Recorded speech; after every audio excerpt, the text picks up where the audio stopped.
item A, which is to consider adoption of a negative declaration and adoption of Resolution 2015-08, amending the general plan to adopt the 2015-2022 housing element.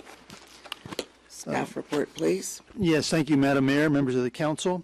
In November of last year, the council, by a vote of 3 ayes and 2 noes, authorized submission of the draft 2015-22 housing element to the state Department of Housing and Community Development, or HCD, for review as required by state law. The document was submitted, and in January, HCD responded with a letter confirming the city's draft housing element complied with the provisions of state housing element law, subject to several minor revisions. Draft housing element was revised accordingly to comply with HCD's recommendations, scheduled for formal adoption, which involved the public hearing before the Planning Commission. The Planning Commission held public hearings in February and March of this year. Originally, it was amended to incorporate the HCD revisions. Additionally, at the February 26th meeting of the Planning Commission, the Commission was requested to study an alternative configuration of sites to be rezoned to provide adequate housing to meet the city's Regional Housing Needs Allocation, or RHNA. On March 12, 2015, the Planning Commission, by unanimous vote, approved the draft housing element, including the RHNA sites included in the draft housing element previously approved by the City Council for submission to HCD. Recommended revised draft housing element is now before the City Council for formal adoption. Staff's recommendation is that City Council adopt the negative deck and 2015-22 housing element via adoption of Resolution 2015-08. That concludes staff's comments. Thank you. So do we want to just start with council questions? If we have any. Lori? No questions. Clark? Well, I know certainly Ray has the most passion about this, and I read your letter, Ray, in regards to that, and just want to clarify your concern is about 165 Valley or 185. Anyway, the last warehouse on Park Lane. I think it's 165 Park Lane, and your concern is with the 145. 145. Is it 140? Mm-hmm.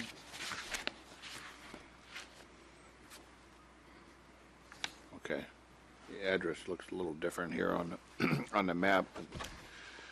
But anyway,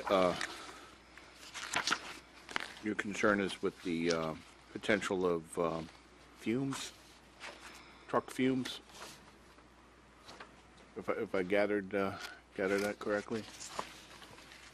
Say that again. Your greatest concern is the potential of exposing people if that was built to potential truck fumes, diesel fumes. Yeah, well, what I was bringing up, and it really more of a reiteration of a public concern that you heard yourself during the whole struggle over the freight forwarding, which is a building right adjacent there on Valley Drive. I think it's 345 Valley. Yeah, and people were very concerned about the potential pollution from that and getting to the school. And so we know that there was a lot of public concern about that. Now, I'm also aware of the fact that the pollution consultants say, no problem, but the public, as you may remember, didn't quite believe that, and the council actually went with the public on that issue because there was so much concern expressed. So what I'm really raising on that particular matter is the history of public concern about it, and I just think we ought to sort of think about that before we move ahead and basically put a heck of a lot of people, because that's this is the biggest apartment building in that location, if it happens, essentially kind of in the same location, subject to the same possible problem unless we do something else about it. And so I felt that that was something that needed to be considered. And so that was my concern about the pollution and the history of that and the experience of the city. And of course, you were on the council when all that came up, so I know you remember that very vividly. So I was just kind of reiterating that we shouldn't act without, seriously considering, where the public is at on that issue, and maybe they've changed, but I sort of doubt it, but we'll see. And then the other thing is that I felt that it really goes into the heart of the Crocker Park, that particular building, and it kind of seems to undermine the viability of the business park, and because after all, that's the Crocker Park is doing great. I mean, it really is our biggest economic engine. And this sort of cuts into that, and the commercial broker attended a number of meetings and said, if you get people living there, they're going to not like all that industrial stuff around them. They're going to want to cut back, and they want no night this and no trucks and this and that and the other, and that's going to then sort of cut more and more into the commercial park area. And so I think before we move ahead in that direction, we ought to be concerned about that. And so those were the two things that I was focusing on. And then I sort of looked around and I said, well, if you stay within the same configuration, things that we've done before, that HCD won't have a problem with, they meet all the requirements and everything. That's why I said, well, why don't we turn it around a little, which, as you see in your stuff here, is alternative 3 for the materials that was provided for the Planning Commission on March 12th. And that alternative 3, if you look at the table, creates a density situation which is quite comparable to the Planning Commission proposal. But what it does is it puts residential on Park Place, and it puts the 125 Valley, which is behind the shopping center, into mixed use, which is what it was in the previous housing element. And so that sort of made more sense to me. And when I was thinking about where you put housing, it struck me that along Old County is really a good place for housing. It's right across from the park and the community park, and it's not really in the middle of the warehouse park. And the 125 Valley is, that's that parcel. And that, to me, and I kind of remember when the Planning Commission was talking about this some years ago. And I think you were on the Planning Commission then. I mean, that's, a lot of people were focusing on that location for developing, more housing. And it does make sense to me. And it's more integral to the community, it seemed to me. So that's kind of why I felt that, we at least thought since it is a viable alternative, and for sure HCD is not going to have a problem, it's more a question of, so what is the best policy for the community? And I sort of was more comfortable anyway with going with the changes that I was suggesting, removing the building way at the end that really goes into the park, putting more residential across from City Hall, and doing the mixed use in the area behind the shopping center. That's kind of my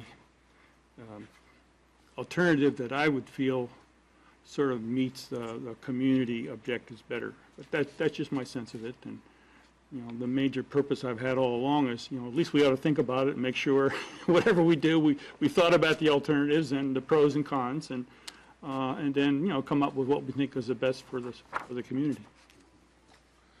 And, no, I certainly agree with the part of going too deep into the park. It's always been a concern of mine also, because you don't want to start trading viable businesses for housing. Right. It's Exactly. But I guess a question to staff, and this is a overall arching question, is this is going to keep coming around with the RENA numbers and everything.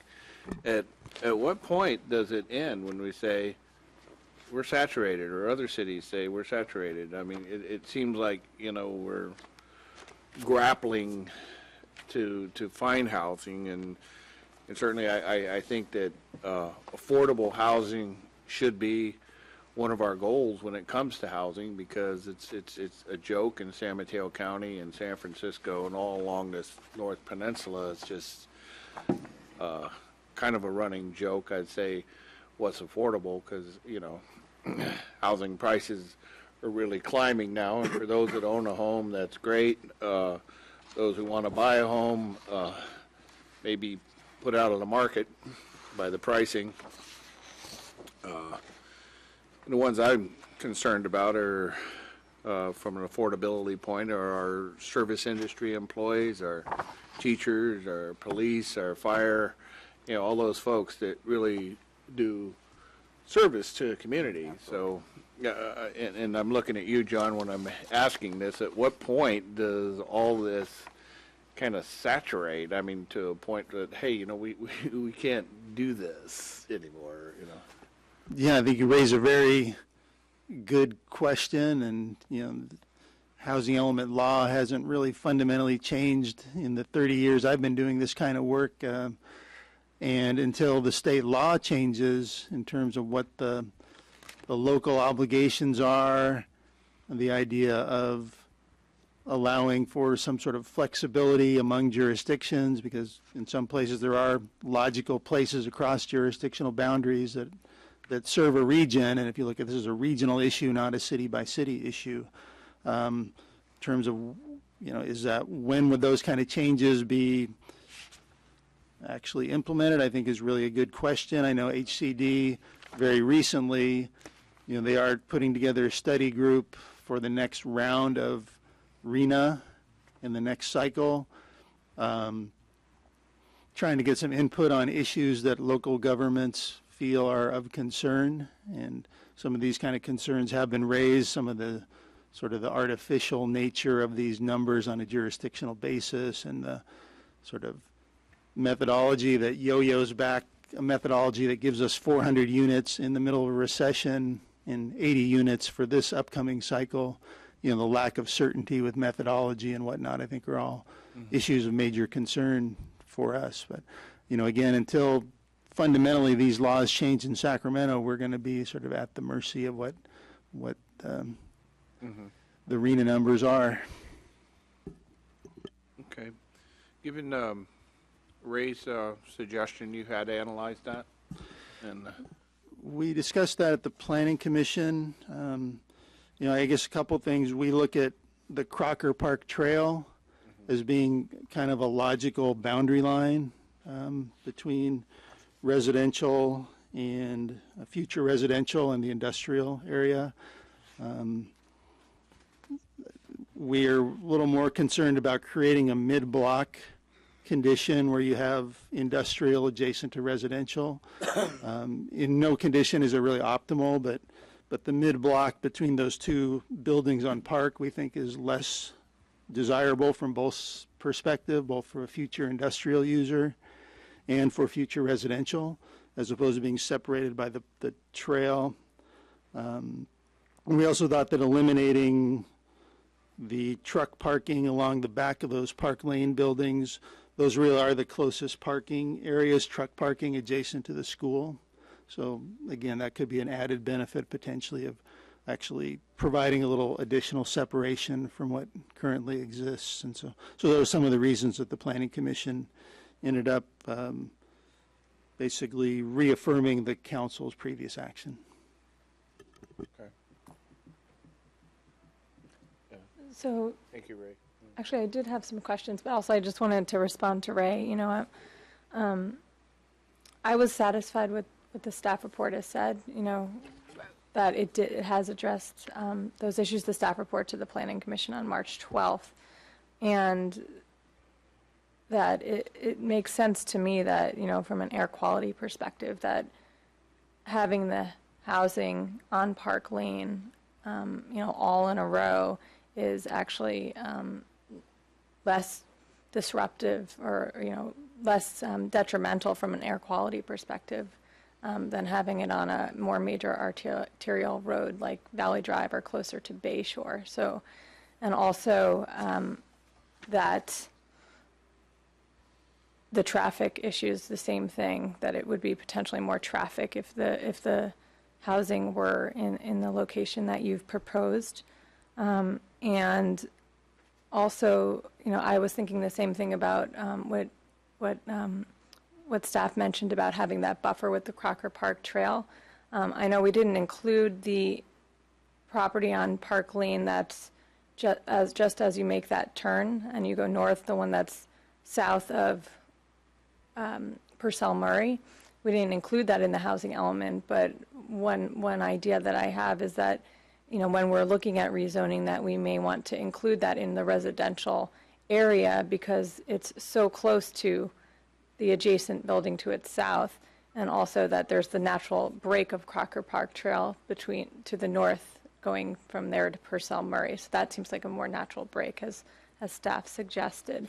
And then having more of a buffer to protect the school and the fields and the swimming pool, and converting those warehouses to residential, from the perspective of the community and air quality concerns coming from the school and other facilities, recreational facilities, that seems to make sense to me.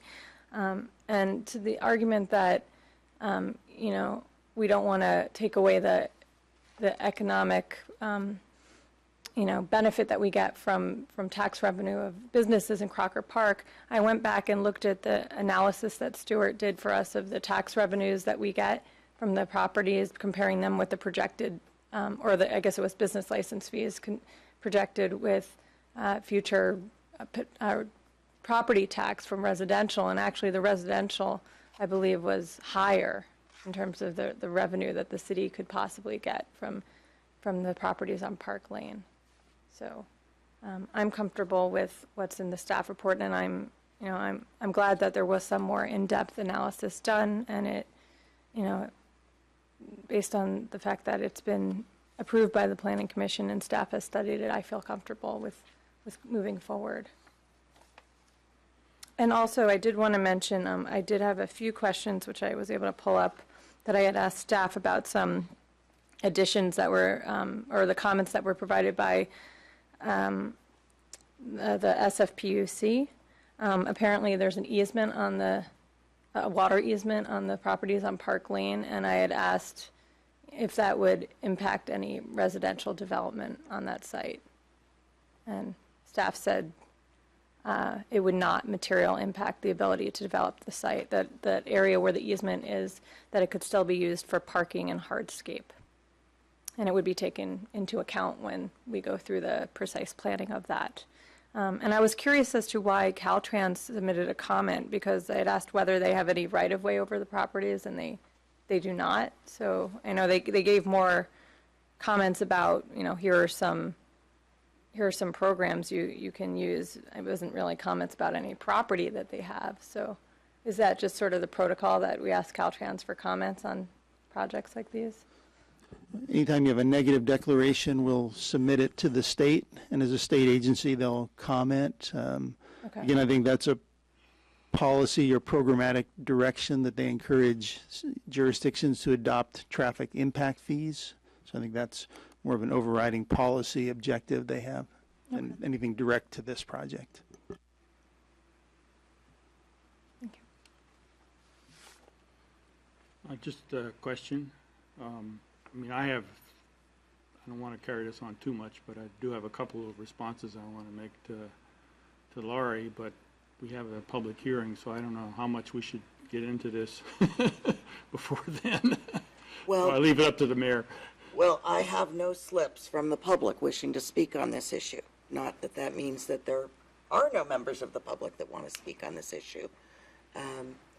But we can call for that and then continue our discussions if you'd rather. I think that'd be better before we start Okay. actual substantive discussion. I have questions. Yeah, no, sure. That's why I wanted to So hold you- off the you- substantive discussion and have the Right. questions Do you have first. any questions? No. That's exactly my point. Okay, all right. Thank you, Madam Mayor. All right, John, so we have some deadlines in front of us. May 31st, 2015, all cities need to adopt their housing element and send that to the state. So what we have before us is that final part of the adoption. And then we have until January 31st, 2016 to do our zoning. Okay. So can we adopt the housing element as is, but during the zoning process, make changes to the properties that we would ultimately, in the end, like to see in the final HE? Yes, you could propose to amend that housing element. Okay. And because of those due dates, it makes, if we were going to make any changes, it's better to make it after we've already adopted the housing element and sent that to the state. And then during the zoning process, if we were going to make any changes, that would be the proper place to do it. And then we could amend the housing element as long as we stayed within our requirements for the type of housing that is required, low and very low and moderate. And certainly HCD would have the opportunity to comment on any amendment to, again, verify it was consistent with our requirements. All right. But we would do our best to make sure that it was consistent. In regards to the negative declaration process, so we would adopt, moving forward with the neg deck, but I'm assuming that whatever the final certification of that document, that would happen after the council has adopted any final zoning. Well, this CEQA document will be certified when and if the council takes an action on the housing element. A subsequent rezoning or precise plan or whatever tool the council decides to use, that will have its own CEQA analysis and its own standalone CEQA document. It won't be tied to this. Won't be tied to this, so we'd have a separate one. Okay, no, that's good to know.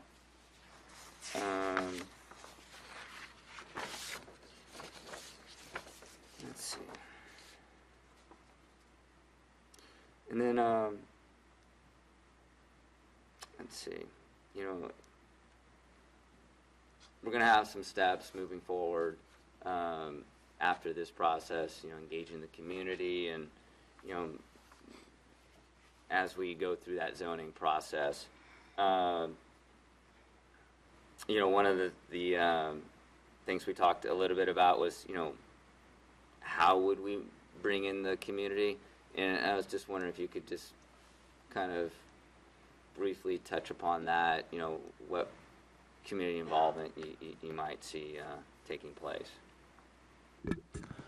Well, I think, again, similar to what the Public Works Director was alluding to in the library, you know, once there's kind of a policy direction is set and we want to move forward with a work program, we'd want to bring a work program forward to the council in terms of what form of community engagement, whether that's going to be a visioning, a facilitated kind of visioning session, or how exactly you want to do that. I think there can be other components. There's going to be a technical component, probably an economic component, and then a visioning, public engagement, outreach component.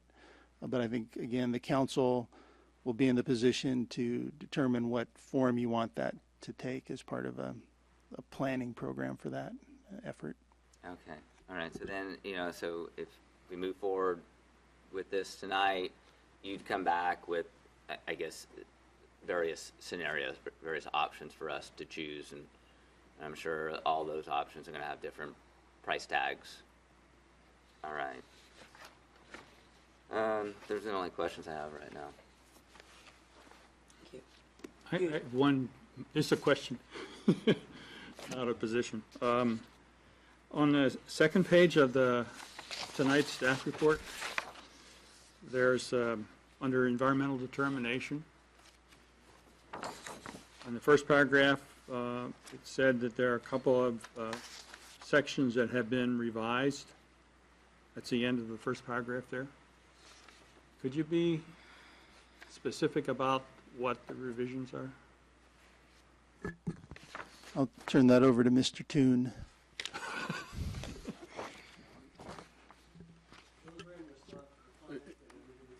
Tim has to catch it on record, sorry. Besides, if you come all the way down here, you might as well get a chance to talk. Those were in response to the comments that were originally received from the SFPUC. Okay, So they deal with the water consumption and the sewage generation. okay. And they were concerned that, Well, they were concerned with some of the methodology that was used in the original draft, and it was completely revised. And you'll note that in the comments that we then received most recently from them, that they had no concerns okay, with. so they're okay with it now? Yes, they are. Okay, that's what I wanted to hear. Okay.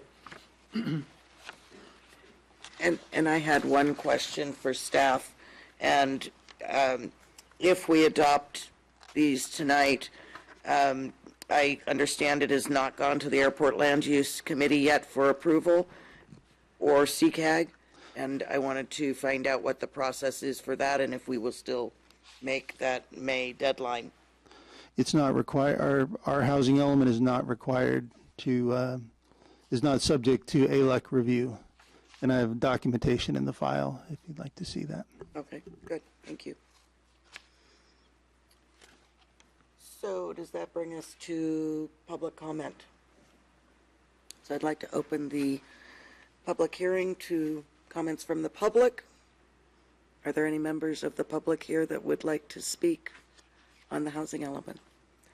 Colleen Mackin, please.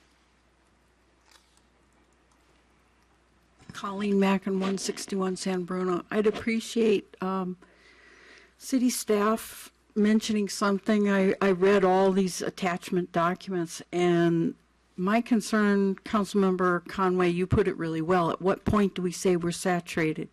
We have a governor saying we have to have a 20% reduction in water, and where do we get the water? Everybody keeps saying build, build, build. So will the future zoning curtail potential development of these properties if water's not available? Because does that mean Brisbane has to buy really expensive water if this is developed? And I think that's going to be a primary consideration. I understand that may not be the immediate issue, but it's going to dovetail into the next part of the process. Thank you. Thank you, Colleen.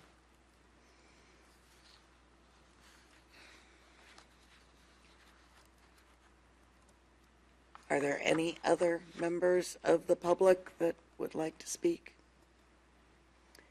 Motion to close public hearing? In a second. Sure. Second. All in favor? Aye. Aye. So now, discussions. Yeah, I'd just like a chance to briefly respond to Laurie. It's just to have it on the record, that's all, we don't need to argue about it. In terms of the fiscal consequences, just to point out that that was just revenue, not cost. And generally, it's the case that in terms of revenue versus cost, housing costs a lot more for the city than commercial. That's typically when there aren't any services On balance, already. you know, housing costs more. Not a big deal, but I think that's just a fiscal reality. And if you look at the study for the Baylands, I mean, that's one of the things that they've already pointed out. Clark pointed it out before that, you know, the more housing, the more the city goes in the hole because it costs us more for services than we get. So anyway, just to make that point. Personally, I don't consider a trail much of a buffer, especially when you're talking about air quality. So that just is sort of an argument that makes no sense to me. And the air quality thing, I think, the problem is that this, you know, the 145 Valley, even if you make that building residential rather than, you know, trucks, you still got all those other buildings around there, which will be generating, truck traffic unless we change things. And that's kind of what we have to think about. So how are we going to change things? I mean, are we going to sort of limit the kind of commercial activity that goes on there? Or are we going to make them residential too? Or I'm really just raising these issues because I think, before you make a decision on the general plan, which is a pretty big policy deal, we ought to make sure that, we're comfortable with what the implications of the decision are. So that's kind of, the main point here. And I'm not, personally, I would, prefer a wholly different approach than this. And I don't like the dense housing right here and all these people in this location and so forth. I don't think that's best for the community. I think there should be some other ways, but this is what we're, sort of dealing with now because we have to get state approval and meet the timing. I understand all that. So I just wanted to raise different ways of looking at it and the implications, and if we have different points of view, it's all right. It's not a big deal. It's just a different perspective, and we've looked at it and considered it, and that's what we should do as a council. That's my concern. Thank you. Cliff? Sure. So, I want to thank staff and the Planning Commission for working hard on this, and I appreciate the analysis that came from that meeting. I do think that some of those environmental impacts are less on Park Lane, but I don't think that at the other locations they're significant impacts. I mean, there's a lot of housing and mixed-use housing in along busy streets, along El Camino, other locations in the county. So I don't see that being the issue that keeps us from not moving forward with trying to create a great development, a great entryway into our town, and dealing with some of the things that some of those issues that Clark raised about why there's that need for affordable housing.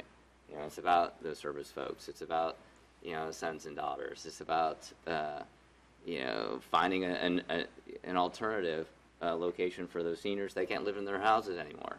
That they want to still stay in town, but they don't want to move far away. They can't live in their house anymore. They need a smaller place. So there are other opportunities for us to mold what the final housing element, what we decide in the end as we go through the zoning process. So is this what it's going to be in the end after we zone? I'm not sure.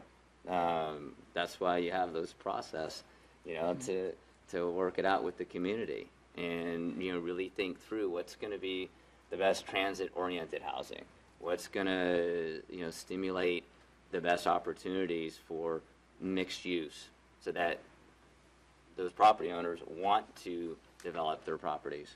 I think the strategy that has been taken to allow the greatest flexibility for the 125 Valley and the village is a smart thing to do. It gives us more flexibility instead of tying it to the housing element. And then that's something that we talked about the last time. I know that that somehow didn't get, I don't know, it didn't seep in, but those are options that we have on the table. And so, we need to be thinking about that. And so, I had mentioned going to that the health systems, the county's health systems, Healthy Communities Workshop in South City. And, I really think that would be a great way for our community to deal with the housing element. We all know that housing is a sensitive issue, and it just isn't a sensitive issue in Brisbane. It's a sensitive issue all across the county, all across the state. And so, but if you change it around and look at, okay, why are we doing this? You know, is it just because the state is requiring us to do it? Or is it kind of nudging us along to really think, okay, well, how do we want our town to be? You know, what type of interaction do we want to have with, you know, people driving by Bayshore, hopefully spending money in Brisbane, providing those additional services that we don't have, that maybe by doing some kind of development, you know, brings it to our town. So, you know, I'm excited. I'm excited about engaging with the community and, you know, and bringing in the health systems department and doing that healthy community engagement with our town, but focus it on this area across the street from City Hall, so that we tie in our City Hall with the rest of the community. So, you know, I'd like to make a motion that we move forward.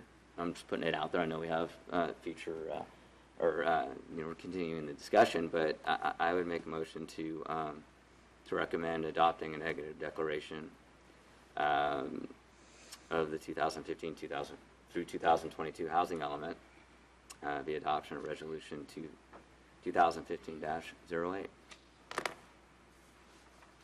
Thank you.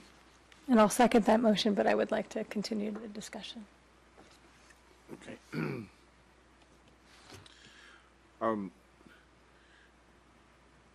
Randy, I got to ask you this question. I know you can answer this. You have all this information off the top of your head.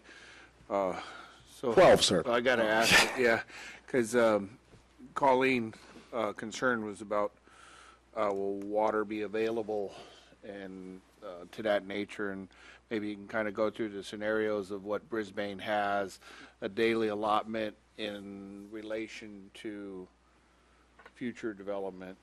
Sure, that's a very complex question, sir, and it's a great one to bring up because there are many confusing components of it. Just like earlier this evening, for instance, you had a letter concerned about the Recology project that was opining that Recology was taking water from Brisbane, when in fact that's not correct. Recology gets all their water from the city and county of San Francisco because half of that organization as they exist now is in the city and county of San Francisco. But with regards to the water that we have here right now, our combined systems, just for simplistic purposes, are entitled to 1 million gallons a day of water. And the way our growth has been predicted and projected is that we have enough water to accommodate these planned infill growths. The water that or the developments that we know we don't have water for are the Recology site and the remaining sites out at Sierra Point that don't have any entitlement. So the only one out there at Sierra Point that has an entitlement right now is Healthcare Partners. They had a development agreement, and we've agreed to provide them water. But the Opus development at the northwest end of the site, the hotel development, the Parcel R, none of those have water assigned to those, so they have to bring water to them. The reason it starts to get so complicated is because it's what happens during a drought. And the reason that gets complicated is because of the very complex calculations that occur as we go back and do that. So we have an agreement, we and the other 25 member agencies of BAUSCA have an agreement with San Francisco Public Utilities Commission about how we're going to share water between San Francisco and everybody else if we go to a drought. And then within the BAUSCA agencies, we have developed a methodology for sharing the water amongst ourselves. And the formula works on a couple of things. The first thing it does is it considers your individual supply guarantee, that 1 million gallons a day that we have. The next thing it considers is what your recent usage was, your rolling average for the past 3 years. And then it has a couple of other checks it looks at to make sure that we're not asking any agency to go down below what would be reasonable for public health and safety. So what effectively ends up happening is as you move along, if you were to bring a lot of new development in, just as you were being hit with drought reductions, it would be challenging because you would be being asked to reduce your overall consumption based on your last 3 years' usage, but then you've got new customers coming in. So that wouldn't be the right time to do it. But if you are not in a drought situation, bringing those people in, if you've got enough leeway in your system as we do, would not be a challenge. Have I made that sufficiently confusing? Yeah, I mean, it is. But you didn't really include the Baylands in that either. So they don't have any. That's absolutely correct. The Baylands does not have any water allocated, sir. Right. That's correct. Okay. No, that is pretty clear. Probably creates other questions for folks too with that, but I knew that you would have that information off the top of your head, and I appreciate that. Thank you, sir. And as the city manager noted, I'll try to give you an update later this evening if we have time about Governor Brown's recent executive order as Yeah, well, the and what we think the 25%. impacts of that will be. 25% mandatory reduction. Yeah, and I guess, John, given that, when we start having these next cycle RENA discussions, that be a prevalent part of the discussion, that, these state agencies really need to get a reality check on, you just can't throw these housing numbers out there, because they do correlate with the water usage in communities and stuff. And so that really needs to be a realistic part of the equation, not just this unrealistic projections. And Absolutely. yeah, okay, thank you. So, yeah, Ray, I certainly respect your thought process. You always think things out, and I know originally you wanted to do something totally different, but I'm probably going to go with what the original thing was. But I appreciate you thinking out through these scenarios, and I, share some of the concerns. Certainly with the park creep, I guess is a way to call it, and converting that. I know to our fiscal well-being that the park is really an important part of how we do business, and we certainly don't want to start chewing it up or creating a precedence that, hey, it's okay to do this, and we're just going to, do all infill all the way up to the end of the park with housing, is that would, destroy this town from its character and everything like that. But this one here, I mean, this same scenario came up at our last one, and I couldn't go for it then, and we done some stuff out on the highway, and now the planning commission, decided, that's probably not good, and they studied it, and I get it, and so now here we are, 5 years or whatever it's been later, and so, from that, certainly have some reluctance there. It's not like, oh, this is the greatest thing that there is, and so I do share concern there, but I am going to go ahead and support what the recommendation is from the planning commission to move forward, and then see how this process shakes out, and like it to be captured in the minutes that historically 8 years from now, I don't know if any of us would be around on the council or whatever, but that we don't want to be tearing this park up, just for the sake of RENA numbers, and that it really needs to be really thoroughly studied, So I think that's your point of looking at it. So, and I would like that captured historically in our minutes, the concern there. So I'd like to make a couple of comments, even though 3 of my council members have already made a decision that they're for this without hearing comments from me, which is interesting. So at least we know where that is. In the March 12th Planning Commission meeting notes and unfortunately we've got so much paperwork on this, it's really difficult. On page H140, it does state that in the affordable housing overlay, reference to minimum height at least 3 stories should be accompanied by maximum height. And the response from staff was that we didn't want to put any more language in, that because that was the language that was in the last housing element. So we do have a program that all these are going to be at least 3 stories as I read it. And that worries me. We talk about character coming into town and the character of our town. And to me, coming in around the community park and past the village and coming into Brisbane is the character of Brisbane. And to see that being large along this section across from the city hall being mixed use is going to make it even larger. And that worries me about the character, because while there were 2 other alternatives that we brought up at the Planning Commission at our last meeting here on this subject,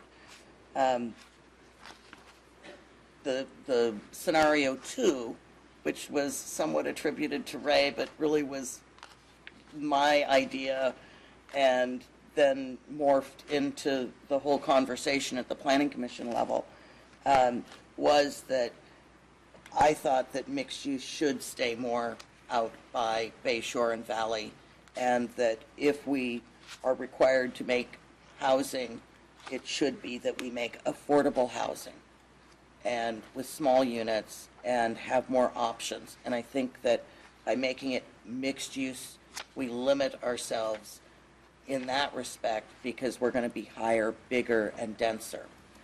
There's also another comment. Is your microphone on, Terry? Nope, I guess not.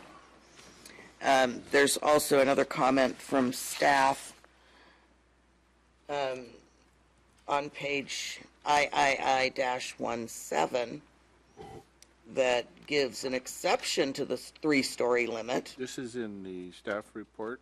Or? That's in staff report on paragraph 4. That does make an exception to the 3-story limit on storefronts and allows them to not have parking for their on-site businesses and will give them extra density. So those items really concern me, that we're going to be changing the character. I'm glad that Cliff brought it up, that there is a chance to make this better when we actually come in for a specific plan, because to me, I think we're really looking to make our initial downtown entranceway to Brisbane much, much different. And I think that we're doing it in excess of what this process is for the RENA numbers. I think we're doing it for, as it was said, what do we want our town to be? And I think that's a big question. And what additional services and benefits do we want? I'm really happy with what we have. I like our little town, and I don't think we need to just make it massively bigger entranceway just so that we can afford to have a bigger library or whatever the project may be that people want. So that's my comment. No, I appreciate that, Terry, and your concerns, they resonate with me, and so that's why you have that community process, to really understand what are the pros, what are the cons. There's, you move the units, to one other place, and you increase the amount of density that you need, and and spreading it out. Okay, then you can lower the density, but then you have more of a sprawl, and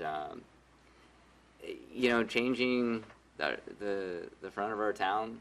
I think there's a lot of people that would say, yeah, I'd really like to see the front of our town. Where is the front of our town? Needs a facelift. I think, when you look at, when you go back in time and understand, okay, what were the dynamics when our town was incorporated? We didn't have the industrial park, and this industrial park was created without the input of the citizens of Brisbane.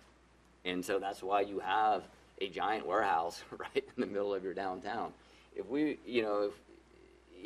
no city would ever do that.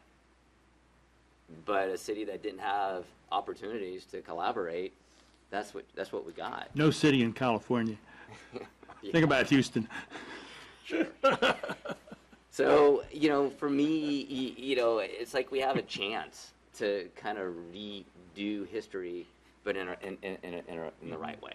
And, and when I talk about services and amenities, it just isn't, having, some restaurants or some shops, but, it's also, being close to recreation and tying in, having a better shuttle stations that is having that outside one. I mean, we could do something that is maybe enclosed and attracts more people to take the shuttle.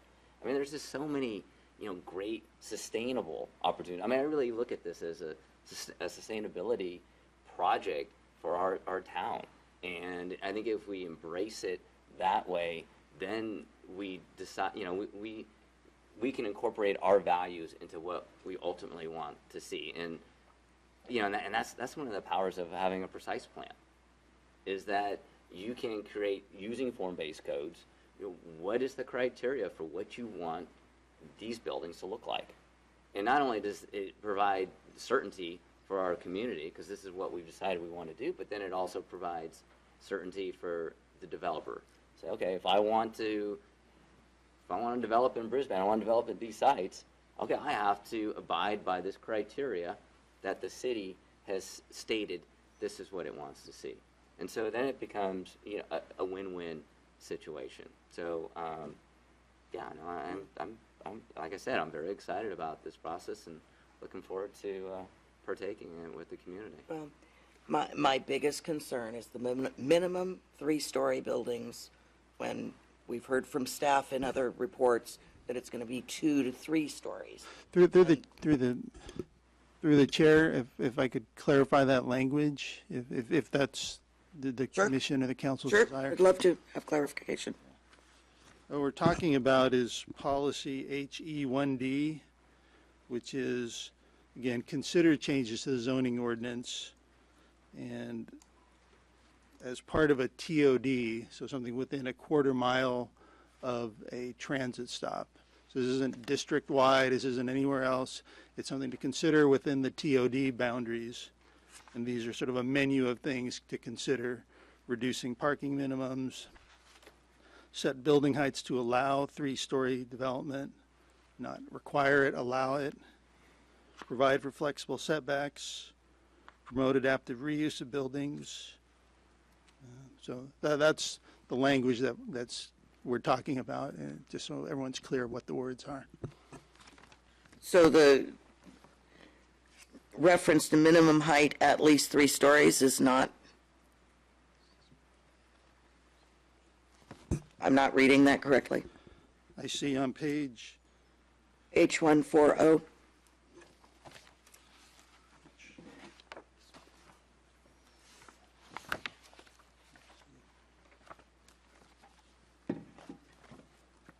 this is the draft.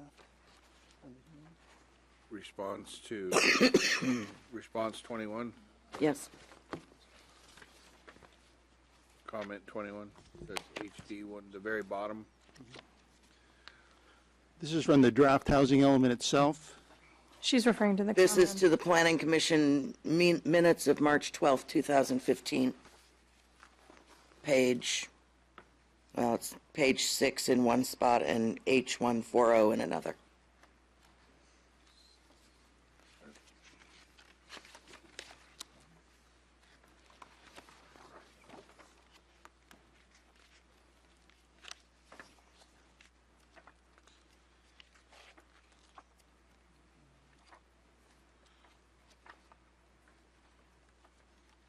It's hard when you're going through tons of papers like this to keep them organized.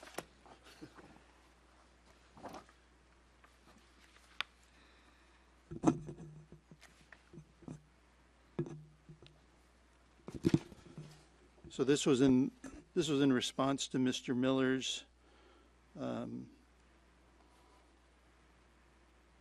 those are some comments I believe Mr. Miller did at the last round of public hearings.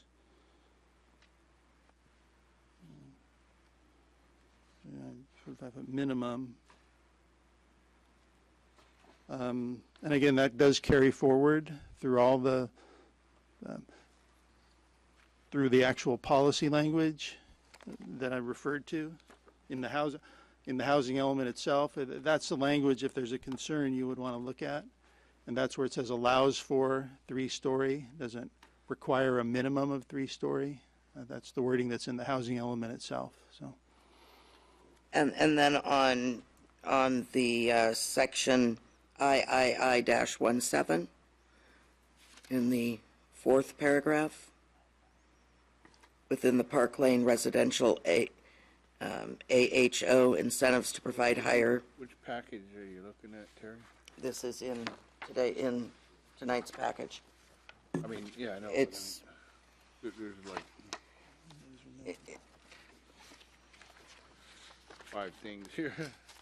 yeah, you have to go back quite a bit more to this section, further down. And, I mean, is it in this report? Which report is it in? It's in the housing element. It's in the housing element, Oh, okay. III-17. Yeah, that would be, those are basically incentives that you would want to, that the council could consider as part of a higher density development. So it's not required as a standard, it's an incentive to be considered as part of a future development proposal.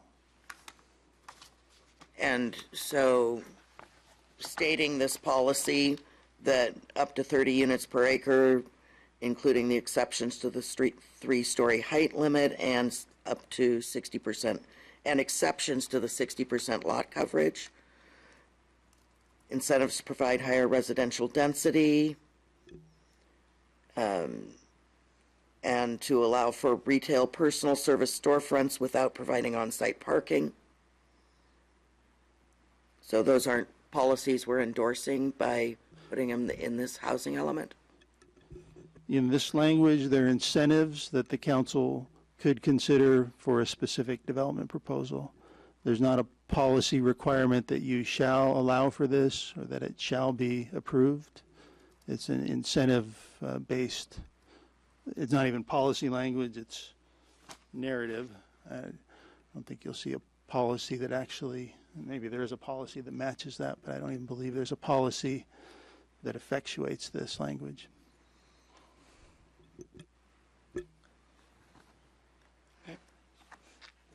You know, if I may just want to add on to that. So that incentive, John, I mean, that would be, you know, a potential upzoning of that site. And if we were going to do something like that, we would expect some benefit to the community. So it's just a tool. You know, it isn't that these things have to be.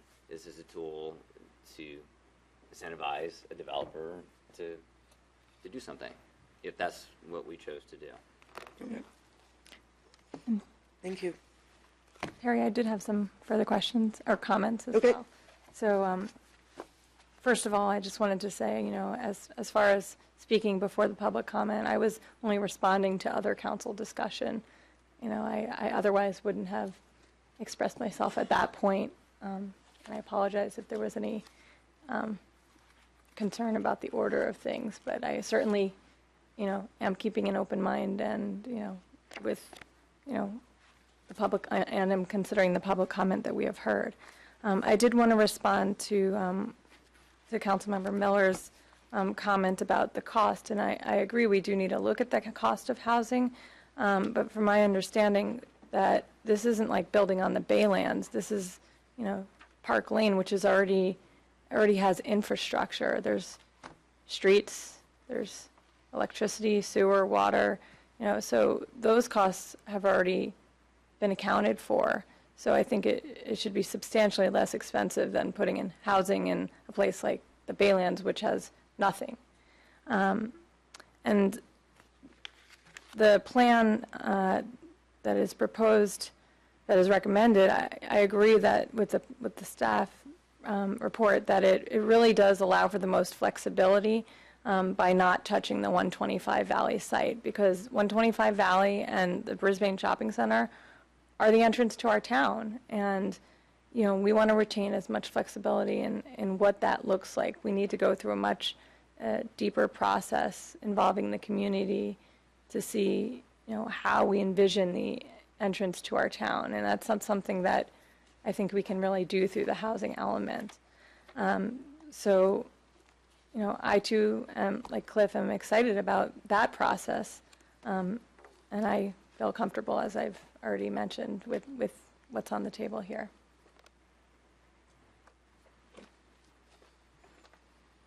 Would you like the last word?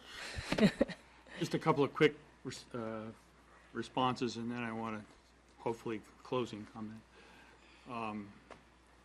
The higher cost for housing is operationally on a per year basis, not the basic infrastructure. So we can look at that and ask Stuart to analyze that. That's my understanding.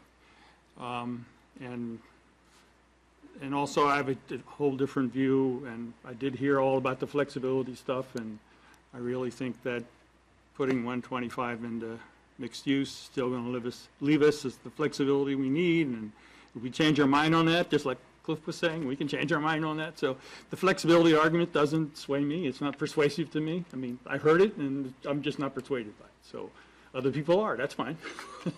We think differently, and that's no problem. That's just the way it is. But I did want to say that I want to express, my appreciation for the, tremendous amount of work that the staff and the Planning Commission have, put into this. I mean, I recognize this is a monstrous endeavor. I mean, the fact that the state requires this of every city in the state of California is a terrible thing for them to do, because it doesn't really produce very much of what they think it does. So it's high cost with very little outcome. and I really understand and appreciate, the tremendous amount of hours and work and consideration and writing and so forth that's gone into that. I know, Tim dreams about housing elements, it's getting to you when that happens. So I really appreciate that, and I want to make it clear that that's my personal appreciation and understanding. And I'm still going to to vote no, not because I don't appreciate all the work and respect all the effort and so forth. I just think that because this is really general plan policies, and it's probably going to be in place for 8 years, I'm just not totally comfortable with the direction of some of the things in here.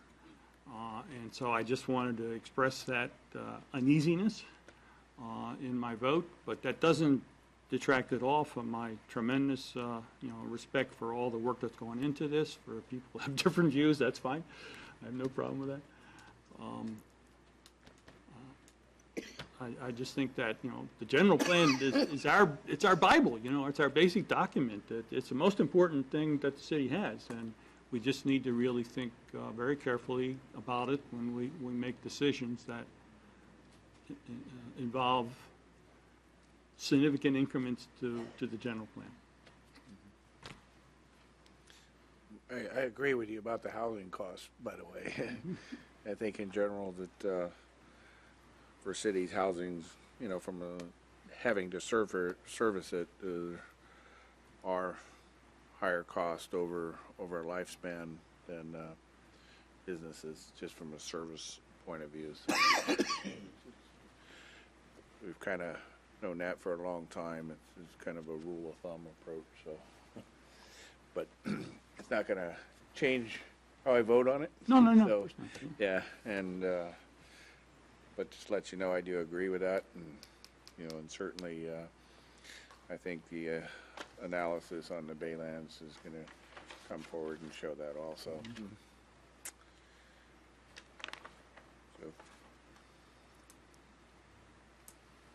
So. I want to echo Ray's comments on the hard work that staff's put into this and the long and tedious hours that all the commissions and staff have put in to making this document. I don't agree with it completely, and I'm hopeful that we can make some remedial changes when it comes to the planning process, although I'm not sure quite how successful that will be either. And I think that it will be very interesting to see how the public responds to the planning process and where they lie on changing the town. So with that, we have a motion and a second. And all those in favor? Aye. No? No. So there you have it.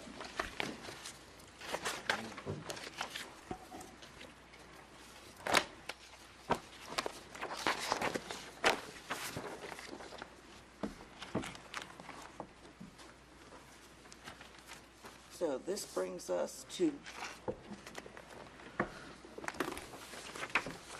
item B in new business, which is to provide guidance to staff on whether to pursue publication Enjoy retirement, Tim. for a request for proposals to develop bicycle and pedestrian master plan. Good evening once again, Council. I'm happy to report that you don't have any action required here. This is just the opportunity for you to provide input, and the items that we're looking for input on are whether or not you want to do a publication of an RFP now or if you want to do it at a future date. And by a future date, I'm anticipating whether you wanted to roll it into next year's budget, which our deliberations are starting to come upon us. If you have modifications or additions to the items that I've proposed for inclusion in the master plans, and if you've got any comments on the proposed funding source for the master plans. Of course, one of the reasons why we're here is that the local, state, the federal funding grants, those opportunities that come up, really the best way to be competitive is to have a plan in place. And for instance, right now we are pursuing the active transportation plan grants, and one of the reasons that I think we're going to be very successful is that because the Complete Street Safety Committee did a very good job in identifying improvements that need to be done around the schools. So I have every hope that we're going to be successful there. The challenge that we have with the bicycle and pedestrian master plans is that we have sort of one-off projects. A number of years ago, I'm thinking maybe it was within the last decade, we were able to successfully identify one project on Bayshore Boulevard and get that included, and that's how we were able to get those bike lanes in there and make some roadway diet moves and put the rumble strips and such on. But we don't have any other plans identified, so that would be a good reason for doing the bike and master plans right now. Or if you wanted to wait and do them, say, after July 1st, that would be fine. So you'll see on the second page, I've got a number of items listed in there that I think are going to come out of the bike plan, that I think are going to come out of the pedestrian plan. Those items are all open for discussion and input, and I'm happy to hear all of your comments on that. And also, I've got a suggested stakeholder group to work with the consultant in there. There's a number of people listed. I've already heard some comments back and forth from a couple of the council members about other people that you think ought to be on there, and I'm happy to take those comments and that input as well. And also, I've got a proposed budget in there. I think this is going to be a $50,000 project, and I've identified two possible sources. One of it, we could use the sale of city land that was adjacent to 201 South Hill that happened. There's a couple $100,000 available there. Of course, you could also use the city's general fund. And as I note, that grant funding for these type of studies are really not available. I haven't seen those for 6 or 7 years. They're not looking for studies anymore. Very much the idea is we want to see things done. We want to see things built. So with that, in order to get, I'm sorry, sir? you got to put up first in order to then go out and. Well, they're expecting you to do the studies first, and they're expecting you to tell you this is the study we want. This is a plan that's already partially or fully developed for it, and this is what, if you give us money, here's what you're going to have on the ground. They don't want to see another study on a shelf. Yes. So that's where, and that's fine. That's okay to do it that way. So with that, I'll be happy to take questions, take input, any of the above. Who want to go first? We'll start at this end. Oh, okay. I just have two comments. One under the bullets, under the maybe it's under both bike and pedestrian, I don't know, but what seems to be missing to me is the whole issue of enforcement of parking and driving regulations. I know the police chief has got some interest in that, and that is really a part of considering the bike issue and the pedestrian issue. There are enforcement issues and things we have to decide about, and maybe we need some new regulations, maybe we need a new sense of enforcement approaches, or what have you, in order to enhance safety, which of course is the whole point. So anyway, I just wanted to consider that as an added bullet. Yeah, I appreciate that comment, sir. You went non-linear on me there, because I wasn't really thinking about that when we put this together. The thought here was to help us really identify origins, destinations, and routes in between. I can see where you're coming from, so let me try and roll that in there and have a conversation with the chief afterwards to see how her department might be They do involved get in this. interrelated. I think you're absolutely right, but I think I was coming at it from the perspective of developing the master plans so that we could use them as an application for construction funding. And you've just given me a good wrinkle to consider. Okay. Then the other thing I thought about was, the process of doing this. And it seems to me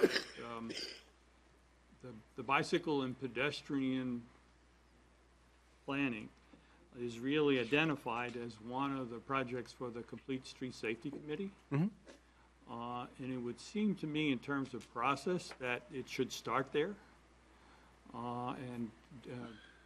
The basic planning should go on there. I totally agree that before it, comes here, it ought to be vetted through a variety of other places and other committees and commissions. But, rather than have a, comprehensive new ad hoc stakeholder committee as a place to begin anyway, my personal preference would be for it to start with the Complete Safety Committee, which, as you just said, has demonstrated that they do really good work. So why not begin there and, get the ball rolling there, and then we could, broaden it out after that. That's my thought anyway. Yeah, and I'm not opposed to that at all, sir. I mean, it's certainly, I'm not married to one idea or one constituency or the other. I think the intent of having a different stakeholder group was was to try and incorporate one of the conversations we've had before, which is to use the work from open space and ecology and to use work for parks and recreation and identify that some of the destinations were going to be trailheads, some of the destinations were going to be places that are under the purview of Parks and Rec and we're going to be under the purview of open space and ecology.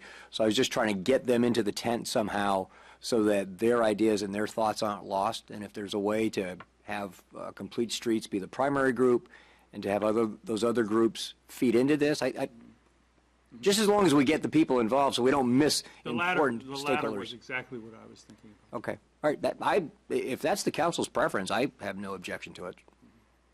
Makes it even better. I've already got a really qualified staff person that works with Complete Streets and Safety, and I could put it on Karen to do.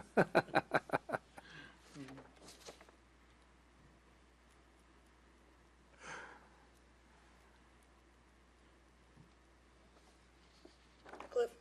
All right, thank you, Madam Mayor. Yeah, thank you for putting this together, Randy. I agree with you. If we're going to get some money, if we're going to be able to access those grants, we need to have a plan. And I think all of us have talked about having a plan. That there are opportunities in our town where having some funding will enhance walkability, enhance access, enhance safety. So I like the items that you've put on your list, but I'd like to add some others. So like with the pedestrian plan, it seems primarily more sidewalk, street related, access to trailheads, but not trails themselves. And so, I would like us to incorporate all of the areas where people would walk. So the Crocker Park Trail, the stairway. One of the opportunities that from Measure A was, in regards to trails, was how do you connect with a county park? And we're fortunate enough that we have a county park, right in our backyard. So being able to show that in a map that this is something that potentially we'd like to do. I think by having it in the map makes sense. We own a lot of the acres in the Brisbane Acres, and there's some great trails there. It'd be nice if we identified those trails and if we could perhaps capture some dollars that would help maintain them. We got to got a great environmental group in our town that that loves to do that kind of stuff. There was a way that, instead of, it'd be nice to have those things out in the open, I think, and be able to support that, financially. In regards to the stakeholder group, there's more things going on than just the streets, and so I feel that the Complete Streets and Safety Committee needs to be a part of that. But I also agree with your original stakeholder list here, Randy, that Park and Rec representative, an open space and ecology representative, and I think also just kind of understanding some of those dynamics of why you'd want to create the plan and being able to access those dollars that might come from different agencies or from the county. I think it would be fine to have a council member to participate on that ad hoc committee. So I would recommend adding a council member to the list. But I like the list that Randy has proposed. And and then in regards to the budget, I think $50,000 is a reasonable amount of money to put towards a project like this, especially since we sold that property at 201 South Hill Drive for a considerable amount of money, more than what is being asked here as an estimate for creating this master plan. And to me, that money that we received from that spur is in the vein of why that money should be reinvested in something such as this. So I'd like to see us move forward now rather than wait, during the budget process. We have the money from that sale, and this is a priority, I think, from all of us. And why not move forward with it? Lori? Thank you. So, Randy, do we know what other cities around us have master plans like this, if any? Off the top of my head, no, ma'am, but Okay. certainly my suspicion is that the majority of them do. The cities that I've inquired with, as I've talked about, they do have these. Okay. And I had asked, what happens with roads like Guadalupe Canyon Parkway or Bayshore Tunnel where they go into other cities? If we create a plan and it says we should put a bike lane here, and bikes are often going over Guadalupe, I see that every day. So how do we coordinate with other cities to make sure that the bike lanes don't just end where the city So they don't limits? just die like it does the at sidewalk, South San Francisco right now. where the for instance. sidewalk ends, yeah. So that's a part of what we do as we develop these plans. We certainly reach out. So of course, going over to Guadalupe, we've got to coordinate with 3 agencies, right? We've got Brisbane, the county, and then you hop in and out of Daly City.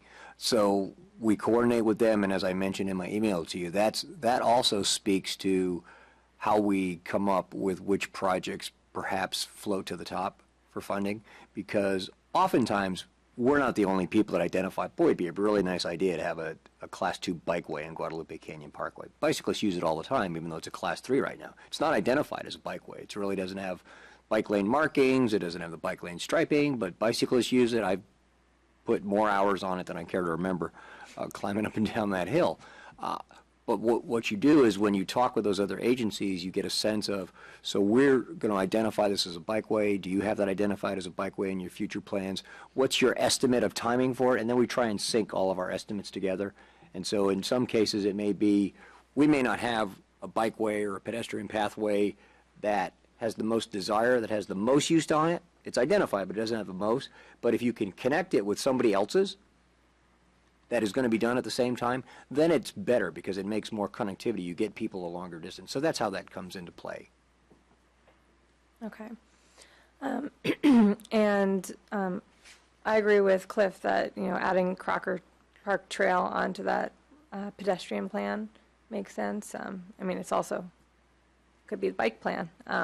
Resurfacing it in some way to make it more user-friendly to both pedestrians and bikes would certainly be something that we should do, because, you know, we already established the trail, and every time I go on it, I kind of cringe because it's very bumpy and feels like it never ends. So it would be great to attract more people to make it feel like a more usable destination. And then as for the representatives on the stakeholder group, I tend to agree with Cliff that not having it in complete streets and safety, but having, you know, this list that has been recommended, that seems to make sense to me, because Complete Streets has quite a long list, from what I understand, of other things that they're going to be working on. And this just kind of moves it on a separate track, so it maintains its priority. But I'm wondering, Randy, you had mentioned to me in my email that, you know, adding a council representative, you know, can be done, but that it would then make the number of voting members odd versus even, and you recommend that it stay odd. So what I was noodling around here as this conversation was going on, ma'am, it sounds like there's a sense that at least a few of you would like a council member on there. I'm thinking that we could put a council member on there and we could offer 2 seats for the Complete Street Safety Committee, so that highlights the importance of that group and their interaction with it, and it also gives it a council member, and then it kind of keeps that nice odd number. That would work. Yeah, that works for me. Who's on it? Haven't identified them yet, sir. This is all No. 30,000 square foot. Who's the council members on that subcommittee? I think Mr. Lentz and Ms. Lou are going to have an arm wrestling match over it. Oh, I think they're both proponents of it right now, so. No, I think I've got my money on Ms. Lou, by the way, so I just, just so. I'll give this one. she's a mom, so she's dealing with the kids. I So just- it's clear, I don't want any more subcommittee. Okay, just so, I mean, if you're suggesting that the complete street. Just to be clear, you don't have a subcommittee on this subject matter now. Right. You're making this up. Right. We're creating it. Right, no, I realize that, but I think Randy had suggested that the committee, the council people who are the council's representatives to the Complete Street Safety Committee be part of the ad hoc committee. Is that? No, I don't think we were going. if I said that, I didn't mean to say it, sir. Okay. Entirely up I to don't even you. know who that is. But I'm just making sure that No, sir. I'm not. But you're not following. are you the liaison to Complete Streets? I want to be Yeah. clear. No, I- Great idea, but if it includes me on another subcommittee, that bad idea.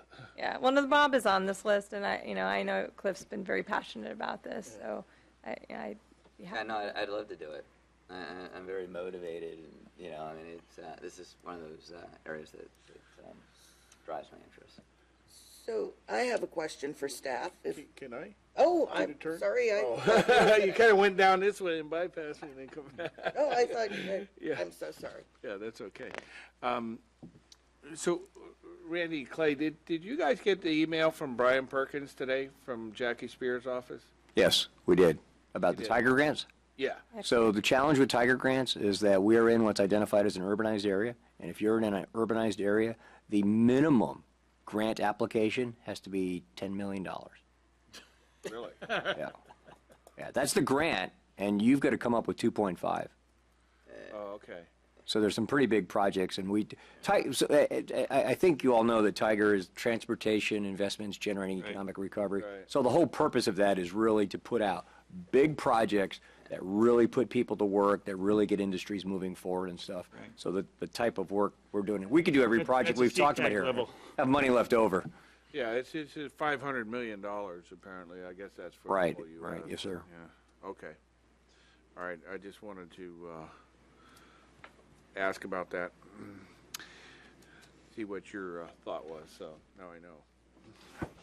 I tried to forward it to you, but you know, iPads don't work too good on forwarding stuff. Yeah, no. And sometimes they're unhappy with large attachments, aren't they? Yeah, I'm okay with you know, the makeup of the committee, and if you know Cliff or Lori wants to volunteer and be on it, that's good. But I think that once you kind of get the plan formulated, that you know, I do agree with Ray about sending it up through the chain through the Complete Streets Safety Committee. You know, that they would have the first look at it, you know, so.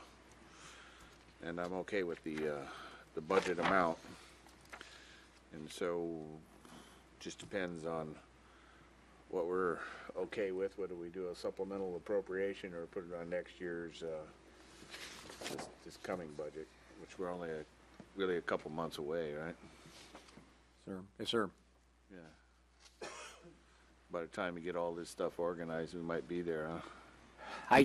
Yeah, right. I could be asking you for supplemental appropriation one week and then asking you to put it in the budget the next. You're right. It could happen like that. So, I mean, I guess, you know, I'm okay either way with it, but,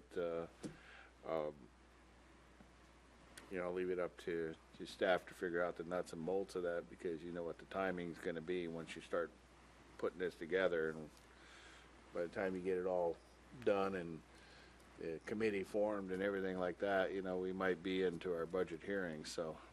Let me see how that works out then, sir. I mean, I'm getting the sense that the council seems to be in concurrence. I know we hadn't heard from the mayor yet, but it seems like folks want to move this forward. They seems to be valuable, so I'm getting a lot of good input. Thank you, Terry. So I had a question. I see that you want to bring together a group of stakeholders to say, you know, to look at the map and see what's important and where you want the trails to go and what great spots we can walk to and bike to. But what actually are you asking for $50,000 to do? Is this a professional consultant? Yes, ma'am. To come in and map it out and work with us to create a document? Absolutely. Yes, ma'am. So what this would be is a transportation planning firm that would have experience in building pedestrian and bicycle master plans. They would come in and facilitate the conversations with this stakeholder group and with the public to identify, you know, as I keep using the words, origins and destinations. Where are people starting? Where are people ending? Where are their desire points? Where do they want to go? And then looking at what our existing infrastructure is, what the opportunities are, what the challenges are, where the gaps are, and then developing a series of proposed capital improvement projects to fix those gaps. Okay. And we do have a member of the Complete Street Safety Committee in the audience tonight. And to me, it seems that that would be where it should start to get the general, that committee to get the general idea of, I think all of us in the room could probably, you know, mark on a map where we think, or any of us think, that transportation should start before it gets to the consultant to work on the nuts and bolts of it. But I'd love to hear from Colleen to see if this is something her committee would be looking at and capable of starting the process before the consultant. Thank you. I understand the idea behind stakeholders. Personally, I think it should go through open space, Parks and Rec, and Complete Streets. The public is open to attend our meetings, and the reason I would do that before stakeholders is we found in what we worked on with the Safe Route, the level of detail that you have to examine things with stakeholders, you're not getting down to the essence right away. And each of us has a totally different perspective from Parks and Rec, Open Space, and Complete Streets. So I would start with each of those committees to, as a committee, develop a list of proposals, choose a member to go to the stakeholder committee, and then go from there. Because it will be more refined rather than stakeholders spending lots of time. And I think you'll have interested parties that are already kind of allied to each of these different committees, open space, et cetera, will show up at those meetings. So you'll get a greater community participation, but you'll actually accelerate the process. Just my thoughts. Thank you. So I do think that that's a good way to work, where we not, and I would like to see that sort of developed first before we race out for a consultant to overplan or over consolidate. our thoughts, personally. Could we have staff comment on that, Randy? Yeah, because it seems like a lot of resources to have every committee look at it. I'm wondering what staff's perspective is. As a group, I think is what she was saying, not go to each committee. Oh, that's a big group. So all three. It'd be Parks and 6 Rec. people if you took 2 from each. Oh, okay. I thought you were saying have the entire committee, each of them, review it. Can you clarify? Since each of those committees actually are dealing with a lot of issues that would be brought up, the public and anyone else interested on a stakeholder committee kind of has to get up to speed on it, whereas a committee, it doesn't have to be months and months and a year-long process, but I think they could more quickly identify, like a list of bullet points. These are considerations. These are areas that we've already looked at and other things that we can identify rather quickly should be part of the discussion for a stakeholder group. So I would first put it to the committees with a deadline, and I wouldn't make it a long deadline, and just say we want your recommendations to go to a stakeholder committee. And at each of our individual committees, then we could say, well, what person feels they would like to be our representative, and take that discussion to the stakeholders. Okay. So you're suggesting then that each full committee look at it Yes. for, say, one meeting? And I mean, we have subcommittees as well that have dealt with different aspects, and I'm sure Open Space has. So they can readily probably identify things that they've had other discussions about and say, oh yes, remember this, remember that, and those should be part of that. Whereas stakeholders may not even think of those things. They may bring new things to the discussion, but it would utilize the work that's already been done. Okay, thank you. If I may, Madam Mayor, if I could just ask Randy a question. So, I like where Colleen's coming from, and so I'm just wondering if this is, something that seems realistic. Well, I think it's completely consistent with what the intent of this is. Yeah, So that's why, this is why you've got a stakeholder group working with a consultant composed of members of all these different committees. Yeah. So what would happen is you get a consultant that comes on board, he talks with these stakeholders, he prepares a list of questions and considerations for them to take back to their committees and commissions. They go back and sit with them, they gather that information, and then they bring it back. So what it is, it's an attempt to make it a manageable group that a consultant's dealing with. So instead of a consultant having to deal with 3 or 4 different subcommittees, and instead of having to deal with 6 to 7 to 8 members that are on each of them, he's got a smaller subset of those people. But certainly, I don't expect that, just like when you all go off and represent this council on the different committees that you are, you don't just make policy decisions as an independent council member for the city of Brisbane. You go and you represent the policy that the city of Brisbane has established. So that's what I expect committee and commission members would be doing in their role on the stakeholder group. All right, let me just throw this out here, Randy. I mean, I feel like you really know what would go into a master bicycle and pedestrian plan. Now, granted, you're not, that isn't what you do for a living, but I would say that, just at first blush, you could probably put together something that would be pretty darn good. And so I'm wondering if it's possible for you to put together something that's somewhat basic but identifies the different trails, identifies some of the things that we've talked about. And that would go to a plan or a Park and Rec Commission meeting and say, okay, this is what we're going to put together this plan, and this is kind of a extremely rough draft, and we'd like to solicit one of your members to be a part of it, and then also at Open Space, and so that then they get kind of a basic idea of here's kind of a layout of potentially what they would be talking about. So that then, that when those stakeholders then come to the meeting, they have a pretty good foundation, and we're ready to work with that consultant. So I'm just throwing that out there. What do you think about something like that?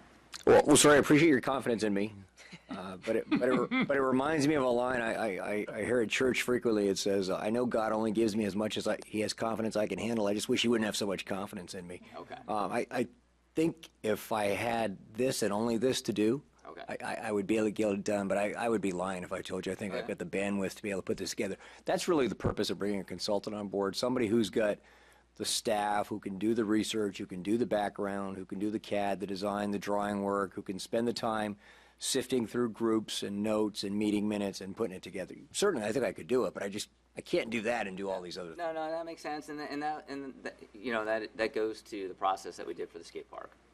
Yes, sir. Right? So it's really, looking at it, it's not the same, because we had the facility subcommittee working with the consultant, but we did have Park and Rec be a part of that. So I think what you've laid out, Randy, is the way to go. So I would recommend doing that. Go ahead. Go ahead.